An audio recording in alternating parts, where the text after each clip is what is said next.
നമസ്കാരം, ഞാൻ മനോജ് നെടിയാക്കൽ. കാപ്പിക്ക് ആവശ്യം കൂടി കയറ്റുമതിയും.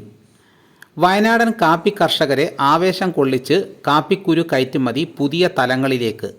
അന്താരാഷ്ട്ര വിപണിയിൽ ദക്ഷിണേന്ത്യൻ കാപ്പിക്ക് ആവശ്യം വർദ്ധിക്കുന്നത് ആകർഷകമായ വിലയ്ക്ക് അവസരമൊരുക്കും. കേരളത്തിലും കർണാടകത്തിലും വിളവെടുപ്പ് വേളയായതിനാൽ പുതിയ ചരക്ക് ചെറുകിട വിപണികളിൽ വൻതോതിൽ എത്തുന്നുണ്ട്.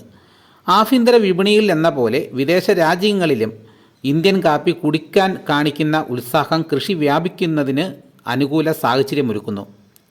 കാപ്പി കയറ്റുമതിയിൽ പിന്നിട്ട വർഷം ഇന്ത്യ ചരിത്ര നേട്ടം സ്വന്തമാക്കി. കയറ്റുമതി വരുമാനം $200 കോടി മുകളിലെത്തി.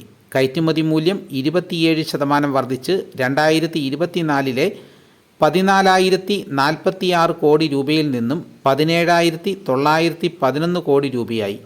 എന്നാൽ കയറ്റുമതി തോതിൽ ചെറിയ ഇടിവ് അനുഭവപ്പെട്ടു. മൊത്തം കാപ്പി കയറ്റുമതി തൊട്ട് മുൻ വർഷത്തേക്കാൾ 4.5% കുറഞ്ഞ് 3.48 ലക്ഷം ടണ്ണായി. ദക്ഷിണേന്ത്യൻ കാപ്പി കുടിക്കാൻ മുൻപന്തിയിൽ ഉത്സാഹിച്ചത് ഇറ്റലിയാണ്. അവർ 60,688 ടൺ കാപ്പി ഇവിടെ നിന്ന് വാങ്ങി. എന്നാൽ 2024 അപേക്ഷിച്ച് അവരുടെ വാങ്ങൽ താൽപ്പര്യം അല്പം കുറവായിരുന്നു. അതേസമയം റഷ്യൻ ഇറക്കുമതിക്കാരുടെ നിറഞ്ഞ സാന്നിധ്യം ദക്ഷിണേന്ത്യൻ കാപ്പിയുടെ മെച്ചപ്പെട്ട വിലയ്ക്ക് വഴിയൊരുക്കി. 2024 അപേക്ഷിച്ച് കയറ്റുമതി 20% വർദ്ധിച്ച് 31,505 ടണ്ണിലെത്തി. കാപ്പിപ്പരിപ്പ് 375 രൂപയും റോബസ്റ്റ 190 രൂപയിലുമാണ്.